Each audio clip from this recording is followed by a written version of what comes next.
इनकी उम्र से ज्यादा इन पर केसेस चल रहे होते हैं, क्योंकि बीजेपी सरकार में आप जानते हो कि या तो आप सिस्टम के खिलाफ हो या आप खुद सिस्टम हो। इतिहास में ऐसा पहली बार हुआ है कि एक सिटिंग चीफ मिनिस्टर को जेल हुई है।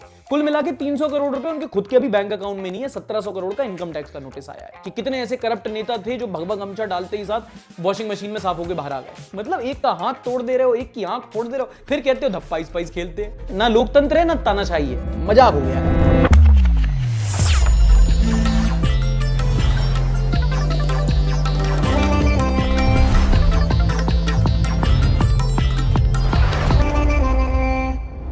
नमस्कार, आदाब एंड वेलकम। दिस इज सार्थक ऑन द संडे शो, वो शो जहां हम करेंगे देश की बात एंटरटेनमेंट के साथ। यार आजकल जितना भी मैं अलग अलग लोगों से मिलता हूं ना, जितना अलग लोगों से बात करता हूं, उनके अलग कल्चर्स को जानता हूं, उनकी जीवनी को समझता हूं, उनकी विभिन्नताओं को नोटिस करता हूं, तो समझ आता है कि हमारे देश में इलेक्शंस कितना बड़ा इवेंट है और आपका वोट कितना इंपॉर्टेंट और कितना पावरफुल राइट है। हम लोग एक बार सरकार चुनेंगे, लेकिन वो अगले 5 साल तक हमारे जिंदगी के हर एंगल को बदल सकती है। इसलिए वोट देना आपके अधिकार के साथ आपका कर्तव्य भी है। और अभी इतना बिल्डअप इसलिए हुआ क्योंकि इस हफ्ते यही मद्रास हाईकोर्ट ने कहा, यही न्यूज है। एक पीआईएल की सुनवाई हो रही थी, जिसके दौरान कोर्ट ने कहा कि वोट देना हर सिटीजन की एक ड्यूटी है। हाँ, लेकिन कोई कानूनन जोर जबरदस्ती नहीं है। अगर आपका वोटर कार्ड है लेकिन आपको वोट नहीं देना तो कोई बड़ी बात नहीं है ना। कोई आगे कहेगा नहीं, करे क्यों नहीं दे रहा, उठा के जेल में डाल भी सकते हैं। जैसे आप सही बोल रहे हैं, मतलब कोई लीगल कंपल्सन नहीं है, बट हाँ, अपना मत देना, अपना वोट देना आपका अधिकार और आपकी ड्यूटी है, as said by the Madras high court. खैर, बहुत सारी न्यूज कंट्रोवर्सीज हैं, starting with this one. Gangster politician Mukhtar Ansari का अस्पताल में निधन हो गया। कि मुख्तार अंसारी अब हम सबके बीच नहीं है, उनकी मौत हो गई है। अब अगर आप उत्तर प्रदेश से नहीं है तो आपको कॉन्टेक्स्ट दे देता हूं कि यह घटना देश में इतनी बड़ी हेडलाइन कैसे बनी। Focus on the word gangster politician in the headline. Hindi में कहें तो बाहुबली नेता या अतीक अहमद, मुख्तार अंसारी, राजा भैया, आजम खान, विजय मिश्र, ये इसी वाली कैटेगरी में आते हैं। ये वो लोग हैं जिनके पास बहुत सारा पैसा होता है, पावर होता है, अपने एरिया में इनका खौफ होता है, भौकाल होता है, और अमूमन इनकी उम्र से ज्यादा इन पर केसेस चल रहे होते हैं। 3 शब्द हैं, पावर, पॉलिटिक्स एंड पैटर्नेज। ये जो यूपी की लॉ एंड ऑर्डर प्रॉब्लम थी ना, ये इन्हीं तीनों शब्दों की खिचड़ी है। तो अभी नहीं, बाहुबली की लिस्ट में से नाम आता है मुख्तार अंसारी का। वैसे तो ये बहुत अच्छे घराने से थे, उपराष्ट्रपति के पोते वगैरह थे, इनके दादा या नाना थे, वो आर्मी में वेटरन रहे थे, पर इनका जो हिस्ट्री है वो बड़ी खराब रही थी।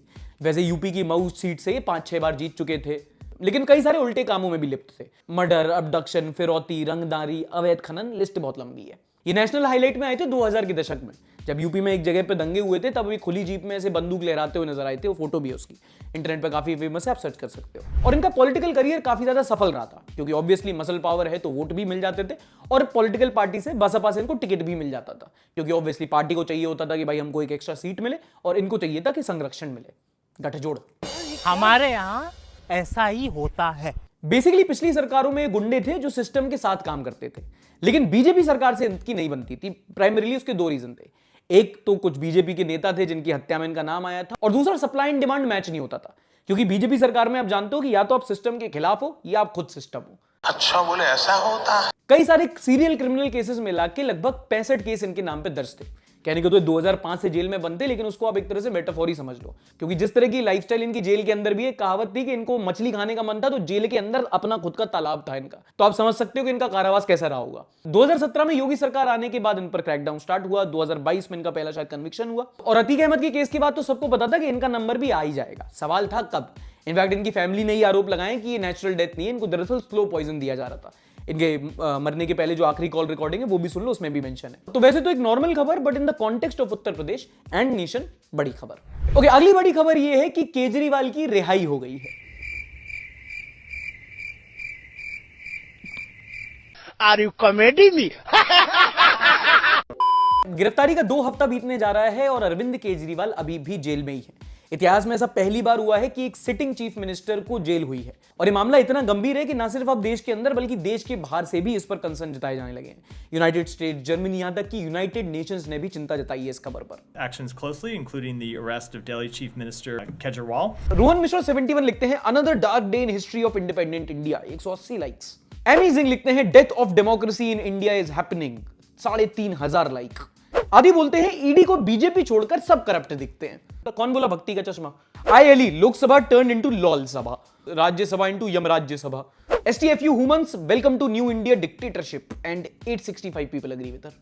ना हिंदू खतरे में है, ना मुसलमान खतरे में है, बीजेपी वालों को छोड़कर पूरा हिंदुस्तान खतरे में है।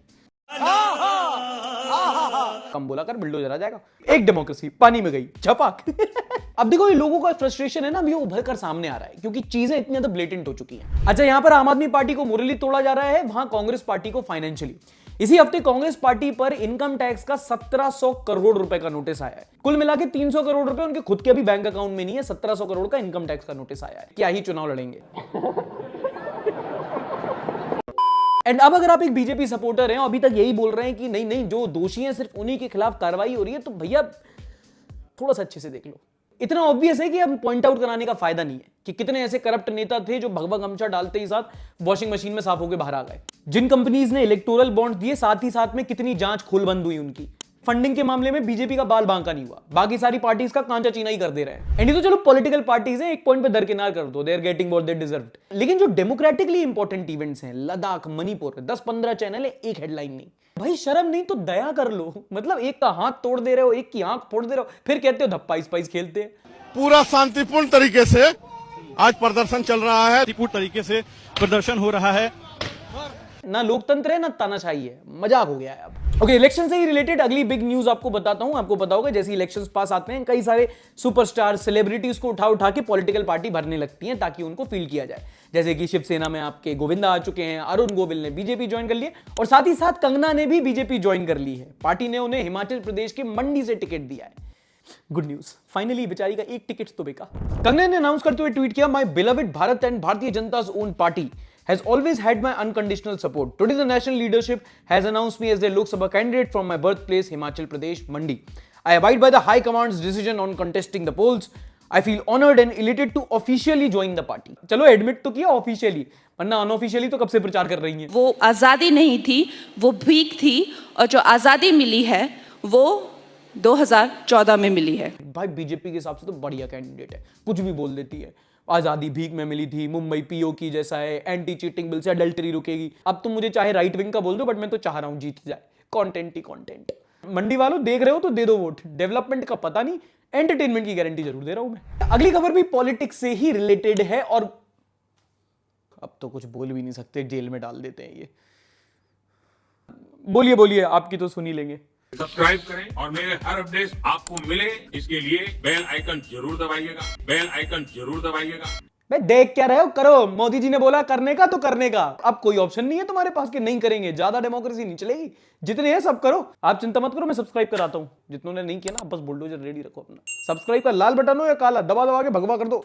अच्छा, एक इकोनॉमिस्ट हैं संजीव सान्याल जी, ये प्रधानमंत्री की जो इकोनॉमिक एडवाइजरी काउंसिल है उसके मेंबर है और काफी चर्चित पर्सनैलिटी है। इन्होंने हाल ही में एक यूट्यूब चैनल पर पॉडकास्ट किया जिसमें उन्होंने काफी इंटरेस्टिंग पॉइंट्स पर बात की। Poverty of aspiration, economy, culture, कई सारे टॉपिक्स पर बात की। काफी इंटरेस्टिंग और इंसाइटफुल पॉडकास्ट था। मैंने देखा, मेरा टाइम बड़ा अच्छी तरीके से निकल गया। अगर आपको देखना है तो बिल्कुल रिकमेंड करना चाहूंगा।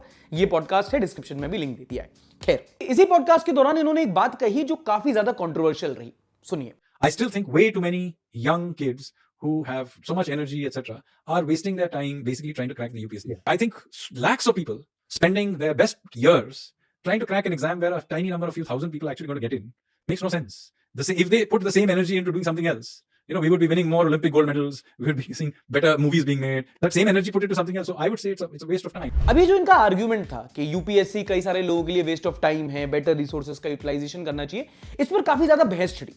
क्योंकि देखो, एक पॉइंट पे बात भी सही है, हमारे देश में इतनी ज्यादा आबादी है, सीट्स ब्यूरोक्रेसी की कम है, इतने सारे लोग यूपीएससी आईपीएस के पीछे भागते हैं और सब लोग मनोज शर्मा नहीं होते, ज्यादातर प्रीतम पांडे बन के रह जाते हैं, है ना। तो वही बात है कि इतना जो यूपीएससी में लड़का बच्चा जा रहा है, क्या ज्यादातर उनमें से अपना वक्त खराब कर रहा है? क्या जो हमें अपॉर्चुनिटीज मिल रही हैं उसके साथ वो डिविडेंड का बेटर यूटिलाइजेशन हो सकता है? बट उसका दूसरा पॉइंट ये भी है कि ऐसा नहीं कह सकते कि वेस्ट ऑफ टाइम है, क्योंकि यूपीएससी आप बनो ना बनो, इतना ज्यादा आप पढ़ लिख लेते हो, इतना नॉलेजेबल हो जाते हो कि अल्टीमेटली आप एक बेटर पर्सन तो बन ही सकते हो। ये बातें भी कही जाती है। तो इस स्टेटमेंट पे कई सारे लोगों ने अपने आर्ग्यूमेंट दिए और जैसे कि आप जानते हैं, हम अपने संडे शो में राउज आईएएस स्टडी सर्कल की फैकल्टी की बहुत हेल्प लेते हैं नॉलेज के मामले में।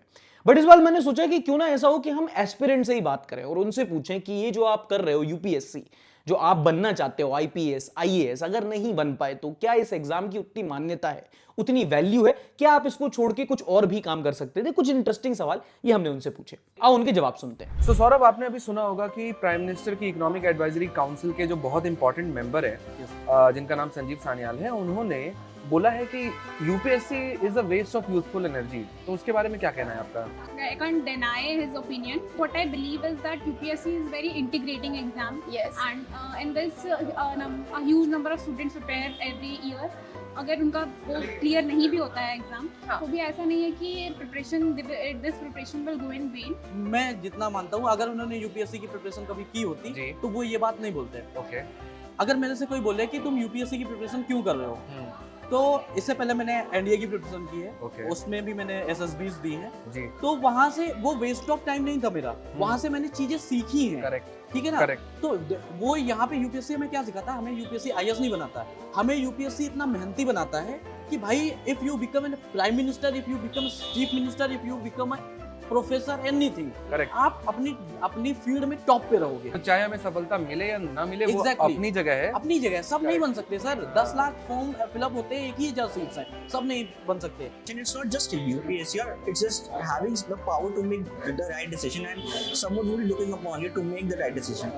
So with all due respect to him, if we are like 2 years or 3 years in this journey, it's not waste of time. For example, if I don't get success in this journey, I'll go for a PhD, and I think there are plenty of options. It's not like it's waste of time. Like we take decisions and they can be right, they can be wrong. It's not like we should not be afraid to take decisions. In fact आपके जीवन में कोई ना कोई आपका दोस्त मित्र तो होगा जिसको आईएएस तो बनना ही बनना है। आपको क्या लगता है कि अब यूपीएससी एक हाइप हो चुका है, ज्यादातर लोग भेड़ चाल में कर चल रहे हैं, या फिर नहीं, या फिर उस एग्जाम का जो क्रेज है वो जस्टिफाइड है?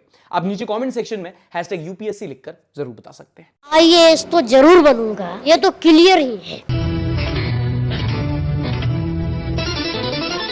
चलो शुरू करते हैं उस न्यूज के साथ जिसको न्यूज चैनल्स पे ही इग्नोर किया जा रहा है। लद्दाख में सोनम वांगचुक ने 21 दिन के हंगर स्ट्राइक के बाद अपना फास्ट खत्म कर दिया, और इसका मतलब ये नहीं कि लद्दाख में जो प्रोटेस्ट चल रहे हैं वो खत्म हो गए। अभी भी कई सारे लद्दाख के वुमेन, वहां के स्टूडेंट ग्रुप, वहां के एक्टिविस्ट अपना प्रोटेस्ट कंटिन्यू रखेंगे। सोनम वांगचुक का कहना है कि वो दूसरी तरफ से सरकार से बात चालू रखेंगे, और अगर बात फिर भी नहीं बनती है तो वो फिर से क्लाइमेट फास्ट पर बैठेंगे। एंड देखो, लद्दाख ना हमारी कंट्री की भी रिसेंट हिस्ट्री में one of the major protest रहा है। इससे पहले भी फार्मर प्रोटेस्ट हो चुके हैं, शाहीन बाग प्रोटेस्ट हो चुके हैं। लद्दाख के बारे में स्पेसिफिकली जो मुझे लगता है दुखद बात ये थी कि इस प्रोटेस्ट को, इस इवेंट को उतना कवरेज मिला नहीं जितना ये डिजर्व करता था। ऑलमोस्ट सारे ही न्यूज चैनल ने इसको इग्नोर किया। कभी भी टीवी खोलो, इलेक्शंस, कंगना, मुख्तार अंसारी, फलाना, हिंदू मुसलमान, लेकिन लद्दाख को सबने साइडलाइन किया। लेकिन हमारी ये सिटीजंस रिस्पांसिबिलिटी बनती है कि हम इस मुद्दे को कंटिन्यू रखें। जब तक लद्दाख में इस बात का प्रोटेस्ट चल रहा है, हम इस सिटीजंस उनको सपोर्ट करते रहें। वहां पे लोग भूख हड़ताल कर रहे हैं, आप थोड़ी अंगूठा हड़ताल करो और नीचे कमेंट सेक्शन में #लद्दाख लिखो। अच्छा, एक और खबर जिसके बारे में बात नहीं की जाती है वो है अनएम्प्लॉयमेंट। सर थोड़ी सी बात कर लेंगे, छोटी सी रिपोर्ट है, उसके बाद मैं पॉजिटिव न्यूज बता दूंगा। आप मुझे नेशनल क्रिएटर अवार्ड दे देना please. Win win deal. International labour organisation और इंस्टीट्यूट ऑफ ह्यूमन डेवलपमेंट ने निकाली है इंडिया एम्प्लॉयमेंट रिपोर्ट। सब foreign funded anti India research है, इससे पहले तुम करो, मैं खुद ही डिस्क्रेडिट कर देता हूं। इस रिपोर्ट में उन्होंने एक इंटरेस्टिंग बात बताई और बोला कि देश में जितने भी बेरोजगार हैं उनमें से लगभग 80% देश का युवा है। To quote the report, 83% of jobless Indians are the youth. In fact report ने यह भी बताया कि पिछले 20 सालों में जो एजुकेटेड लोग हैं उनमें अनएम्प्लॉयमेंट बढ़ा है, यानी कि वो लोग जिन्होंने कम से कम हायर सेकेंडरी किया है उनका जो अनएम्प्लॉयमेंट रेट है वो डबल हो गया है। सन 2000 में जो 35% था, 2022 में वही बढ़कर 65% हो गया। और भी कई सारे कॉम्प्लेक्स डेटा पॉइंट हैं, बट दो जिनके बारे में बात करना चाहूंगा वो है पहला, डेमोग्राफिक डिविडेंड।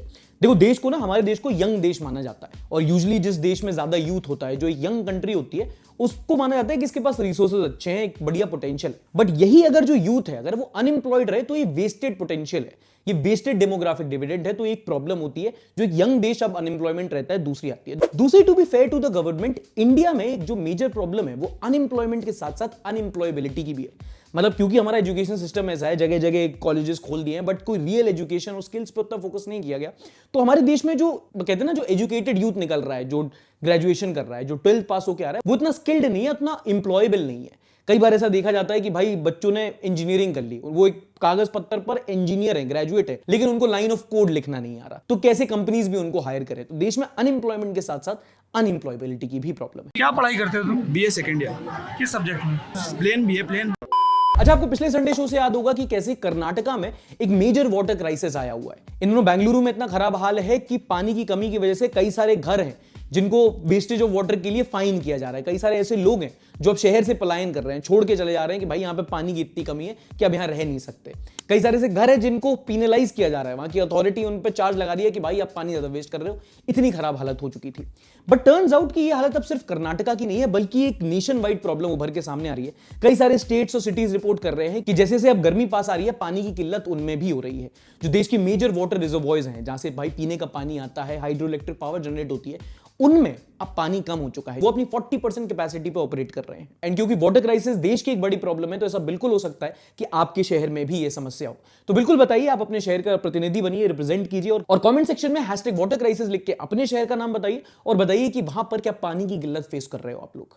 अच्छा, हुरून रिसर्च इंस्टीट्यूट, वो संस्था जो दुनिया भर के बिलियनियर्स बताती है, उन्होंने एक बड़ी इंटरेस्टिंग सी रिपोर्ट निकाली और मैंने सोचा इसके बारे में तो आपको बताई जाए, क्योंकि अपने पास पैसा हो ना हो, दूसरे के पास कितना पैसा है ये जानने में ज्यादा इंटरेस्ट रहता है हमको। बात तो सही है।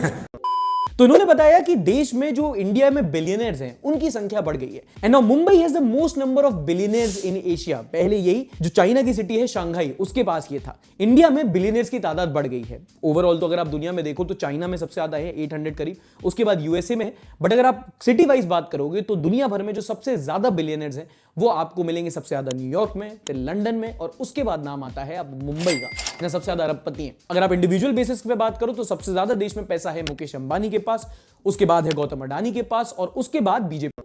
खैर, मुंबई से याद आया, संडे भारत सीरीज के दौरान हम मुंबई घूमे थे। हमने मुंबई पे एक वीडियो बनाई थी, कई सारे लोगों को पसंद आई थी। मुंबई का कल्चर कैप्चर करने की कोशिश की थी। अगर आप देखना चाहें तो ये थंबनेल रहा, आई बटन पे लिंक है। चलो आपको एक और इंटरेस्टिंग रिसर्च बताता हूं। ये सुन के आपको ना एक बड़ा इंटरेस्टिंग इंसाइट भी मिलेगा। Tata institute of social sciences, test जो बोलते हैं, उन्होंने एक रिसर्च पब्लिश की है जिसमें उन्होंने अनपेड डोमेस्टिक लेबर के बारे में बात की है। हियर मी आउट, पहले सैंपल साइज सुन लो। इस रिसर्च में लगभग 4.5 लाख लोगों को सर्वे किया गया। 2 लाख करीब मेल थे, 2 लाख करीब फीमेल थे। उसमें पाया गया कि दुनिया भर में जितना अनपेड डोमेस्टिक लेबर मेल करते हैं, उससे 3 गुना ज्यादा महिलाएं करती हैं, और इंडिया में वही प्रपोर्शन बढ़ के 1:10 हो जाता है।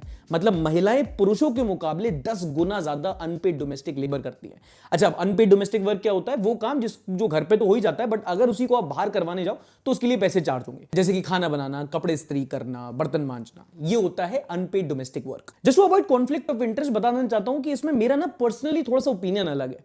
मुझे लगता है कि इंडिया का ना जो फैमिली स्ट्रक्चर होता है वो बाकी देशों के मुकाबले थोड़ा अलग है, तो उसको डाउनराइट डिस्क्रिमिनेशन कहना थोड़ा सा ज्यादा अनफेयर हो जाएगा। हमारे देश में जो फैमिली स्ट्रक्चर बनता है उसमें महिलाएं जो होती हैं वो गृहस्थी का एक काम संभालती हैं, पुरुष को एक। लेकिन दिक्कत तब होती है जब हम उसी काम की प्रोफाइलिंग कर देते हैं। मतलब आपकी बीवी, माँ, बहन घर में खाना इसलिए बना रही है क्योंकि जैसे आप काम कर रहे हो बाहर जाके, उनका गृहस्थी में ये योगदान है, बट आपके लिए खाना बनाना और आपके बर्तन साफ करने का ठेका नहीं ले रखा है उन लोगों ने। ये हमारे देश में ना मर्दों की बहुत बुरी आदत है। उनको लगता है कि नहीं ये तो इन्हीं की रिस्पॉन्सिबिलिटी है, ये इन्हीं का काम है, ये हमारा काम नहीं है। तो ऐसा नहीं है जनाब। वो आपका खाना बना रहे हैं, अच्छी बात है, खाना खाओ, लेकिन कम से कम इतनी बेसिक डिसेंसी रखो कि अपनी झूठी थाली जो है उस सिंक में रख के आओ। बहुत अंकलों के ना इस बात पे मुंह बन गए होंगे, अच्छी बात है ना। सिर्फ डकार मार के सुरती खाने से आप मर्द नहीं बन जाओगे। अंकल, आंटी ने ठेका नहीं ले रखा, थोड़ा घर के काम में हाथ बटाना सीखो, ना मूंछों में माचिस लगा दूंगा। और जनाब क्या चल रहा है? अच्छा, होली पर कई सारी वीडियोस वायरल हुई। कोई दोस्तों के साथ रील बना रहा था, कोई घर पे रील बना रहा था, कोई स्कूटी पे रील। आउच। देखा आपने लापरवाही का नतीजा है। कई लोग रील बना रहे थे और कुछ लोग माहौल बना रहे थे।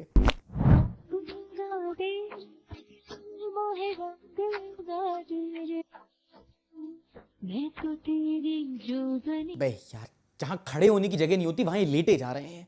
आइए देखते हैं जनता ने क्या कहा। अंकुश गुप्ता म्यूजिक कहते हैं, such unholy music, good pun bro. How people at the back are unbothered. यार, दिल्ली के लोगों को ये सब देखने की इतनी आदत हो गई है, उनके लिए अब नॉर्मल है। महक बोलती है, Delhi metro isn't for beginners. I agree. HR की rangoli celebration. Delhi metro needs to start charging entertainment tax, cause damn. मैं तो पहले ही कहता हूं भाई कि दिल्ली मेट्रो में लोग ट्रैवल कम, एंटरटेनमेंट के लिए ज्यादा जाते हैं। खैर, जब ये वीडियो वायरल हुई तो पुलिस ने इसका संज्ञान लेते हुए पहले तो केस दर्ज किया गया, फिर इनको पुलिस स्टेशन में एक रिव्यू दिया गया, और फिर पब्लिक ऑब्स्सीनिटी के अंडर इन पर 80,000 रुपए का फाइन ठोक दिया। मेरा घर जाएगा इसमें।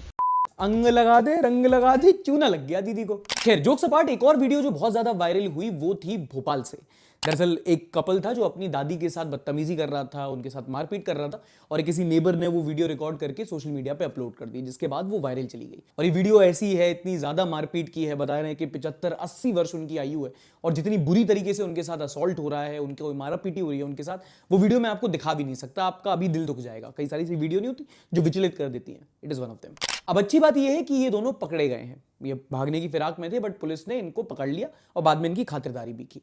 बुरी बात यह है कि ये इकलौता मामला नहीं है। अब देखो है क्या ना कि ऐसे कई सारे केसेस हम खुद जानते हैं अपनी पर्सनल लाइफ में, जहां पर कुछ लोग जो होते हैं वो अपने घर के बुजुर्गों का उतना सम्मान नहीं करते। कुछ केसेस में तो उनका निरादर करते हैं और उनको अब्यूज करते हैं, verbally and in some cases physically. और यहाँ पे काफी ज्यादा लाचारी के साथ बोलूंगा कि इस केसेस में हम ज्यादा कुछ कर नहीं सकते। हमें खुद नहीं पता होता कि किसके घर में क्या चल रहा है। बट इस वीडियो को भी कई सारे लोग देख रहे होंगे, तो बस इतना कहना चाहता हूं कि बड़े बुजुर्ग का सम्मान करना और उनको कम से कम वो बेसिक उनकी एज के हिसाब से रिस्पेक्ट देना, केयर देना, ये हमारी जिम्मेदारी नहीं है, ये हमारा फर्ज है। और कोई फर्क नहीं पड़ता बुजुर्ग आपके घर के हों या किसी दूसरे के घर के हों, वो बुजुर्ग हैं। वो इसीलिए बोलते हैं क्योंकि वो हैं जिन्होंने हमें दुनिया दिखाई, सिखाया। और ये साइकिल चलता रहेगा। अब अभी जवान हो, कदगाठी अच्छी है, अगर आप उनको रिस्पेक्ट नहीं करोगे तो आगे जाके ना आपको भी वो सम्मान नहीं मिलेगा। इस एस्पेक्ट में आपके कर्म बहुत मायने रखेंगे। बाकी अगेन जैसा मैंने कहा, कौन अपने घर में क्या कर रहा है कुछ कह नहीं सकते, कुछ कर नहीं सकते। बट हैप्पी कि ये इंस्टेंस सामने आया और इस बुजुर्ग महिला के साथ जो दुर्व्यवहार हो रहा था उससे उनको राहत मिली। एक और वीडियो जो बहुत ज्यादा वायरल हुआ वो था ये वाला, और जब आप सुनोगे तो विश्वास नहीं करोगे कि इसमें एक्चुअली है क्या। ये रिकॉर्ड किया गया यूपी के अमेठी में एक रेलवे क्रॉसिंग से। डीपीसी की ट्रेन खड़ी हुई थी और कुछ रेलवे के एम्प्लॉइज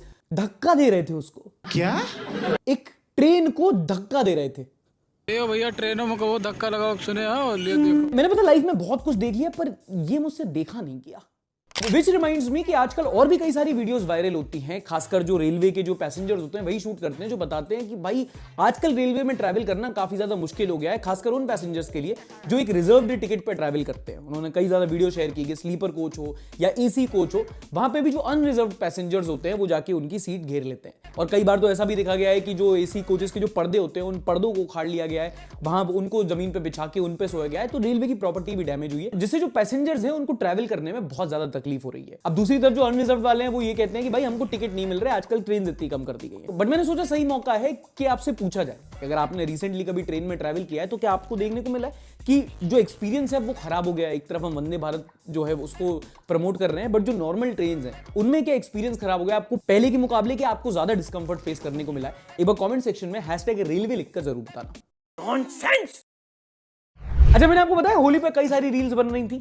इन वाली दीदियों को पुलिस ने नाप दिया, एक और रील बन रही थी उनको चोरों ने नाप दिया। दरअसल यूपी के गाजियाबाद में ये आंटी एक रील बना रही थी और रील बनाते बनाते इनके साथ फिर कुछ यूं हुआ।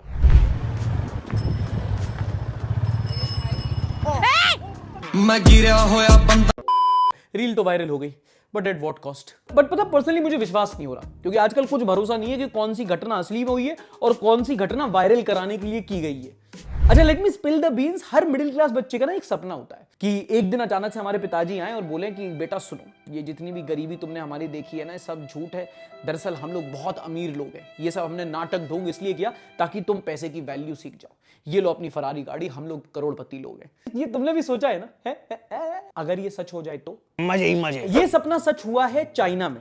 ये व्यक्ति है ज़ैंग युडोंग और एक मिलियनेयर आदमी है, करोड़पति में भी करोड़पति। बहुत पैसा था इनके पास, लेकिन 20 साल तक इन्होंने अपने बच्चे को, अपने पुत्र को, ज़ैंग जिलोंग जिनका नाम है, उनको नहीं बताया कि हम पे बहुत पैसा है। बोला नहीं यार बहुत लॉस में चल रहे हैं, गरीबी में जिए, एक नॉर्मल फ्लैट में जिए।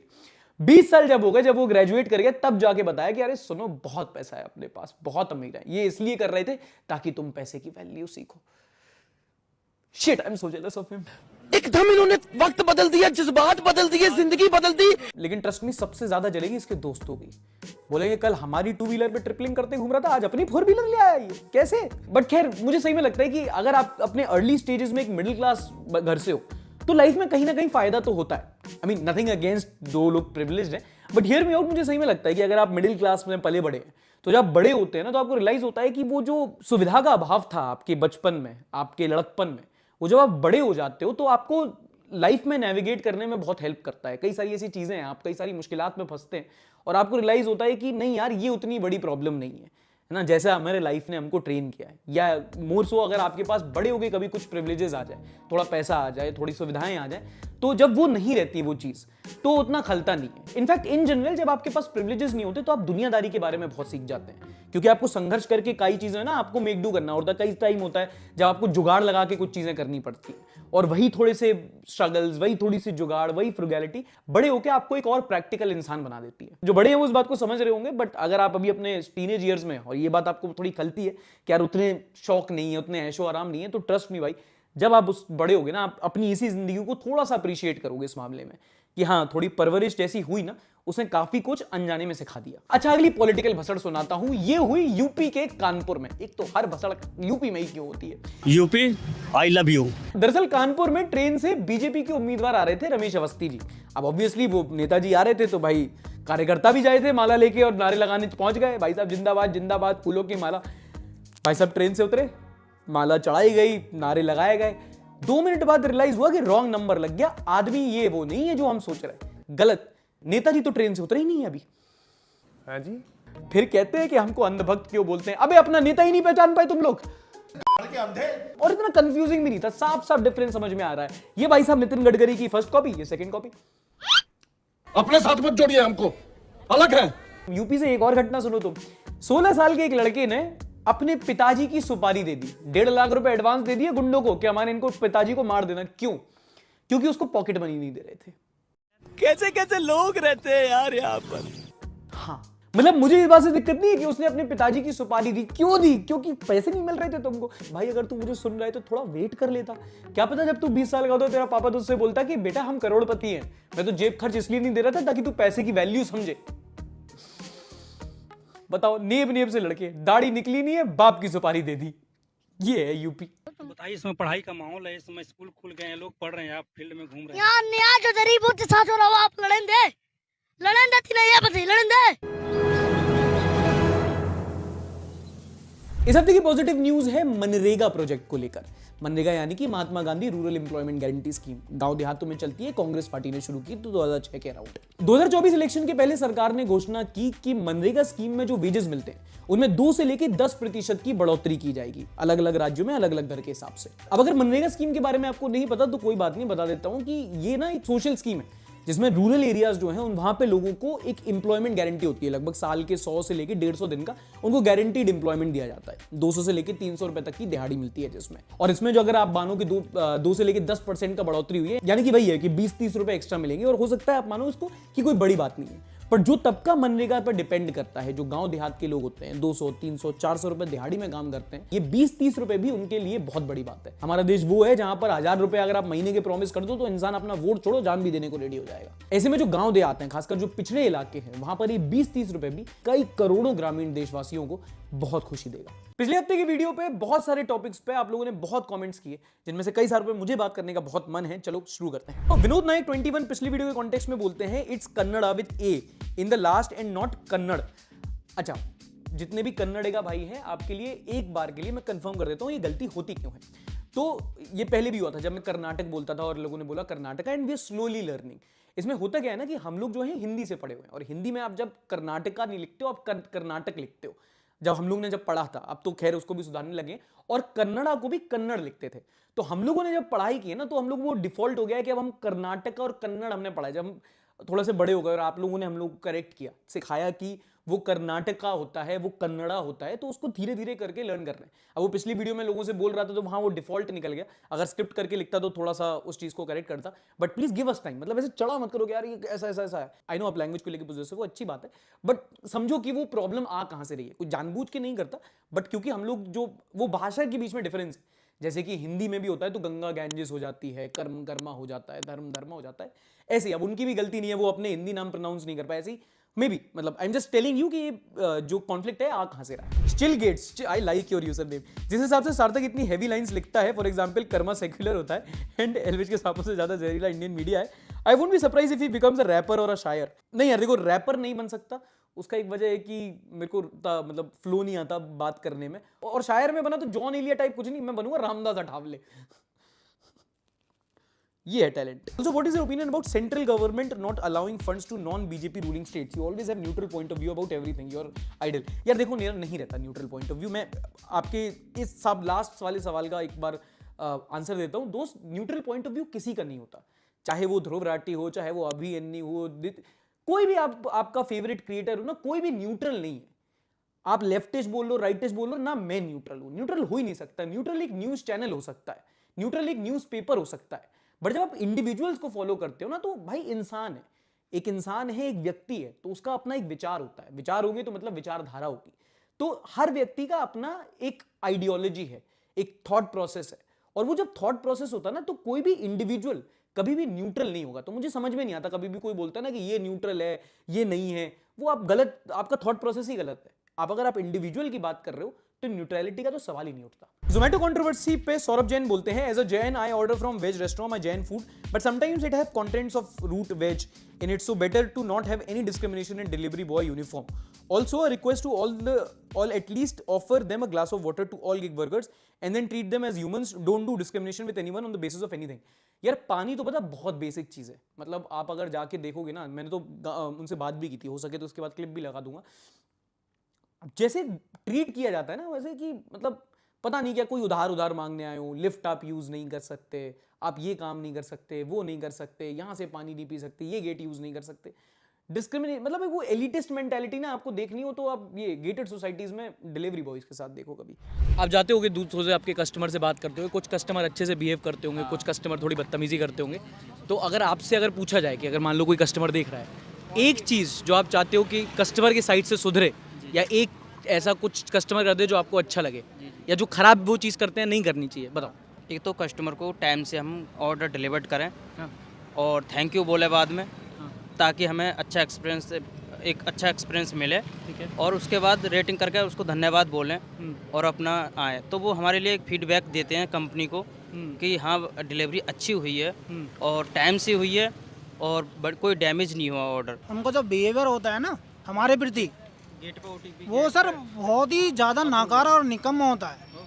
वो ना तो देखो अप्रूवल देते हैं हम लोगों को, ना ही टाइम पे ओटीपी भेजते हैं, ठीक है, ना ही टाइम पे वो फ़ोन उठाते हैं। मैं यही कहना चाहूँगा, कस्टमर ऑर्डर करता है, करने के बाद पे लोग एंट्री के लिए गेट पे खड़े रहते हैं अप्रूवल के लिए, 2 बार कॉल करते हैं, 3 बार कॉल करते हैं, उसके बाद में अप्रूवल आता है।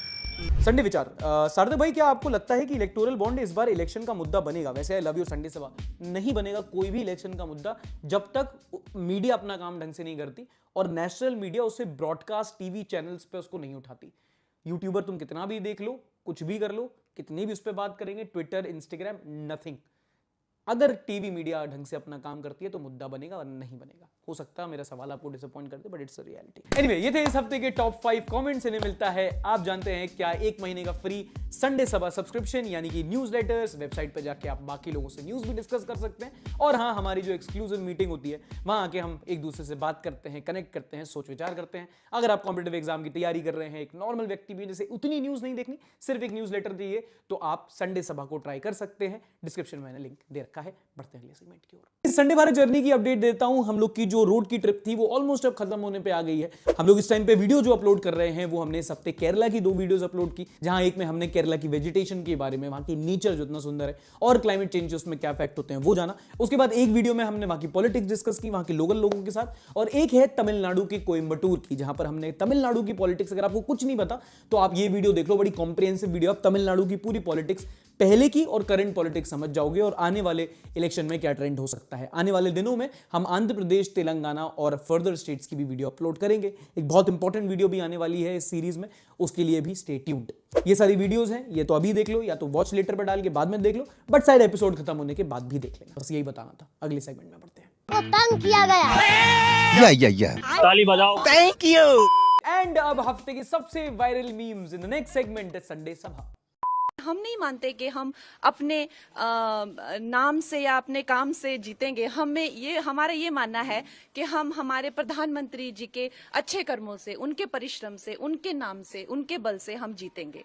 मूवी भी अपने दम पे नहीं चल रही, इलेक्शन भी अपने दम पे नहीं जीतना, तो दीदी आपका टैलेंट क्या है फिर? बात तो सही है, काम से तो नहीं जीतना। बट देखो, ये तो आप भी मानोगे कि कंगना पॉलिटिशियन तो बहुत पहले बन चुकी थी, बस अनाउंस अब कर रही है। Delhi boys aren't attractive.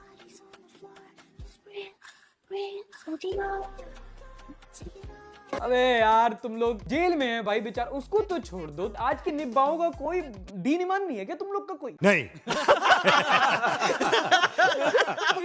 Bro rejected date request from ED. ED ने पकड़वा कर लिया उनका। Bro was arrested because of being so attractive. If cuteness is a crime, then arrest me. ये सही बात बोल रहा है। राधे राधे गुरु जी, मेरे चरणों में आपका कोटि कोटि प्रणाम। इतना गलत कैसे हो सकते हो भाई? Bro joins Congress, Modi ji votes for him. When bro was born, nurse congratulated him for having healthy parents. Ozone layer protects sun from this guy. Bro takes responsibility of Goldie Brar. कभी कभी लगता है कि अपन ही भगवान है. I don't have money to contest Lok Sabha election. Nirmala Sitharaman. Our finance minister couldn't manage her own finances. मैं politics करती हूँ, management नहीं करती हूँ जी. My financial situation these days.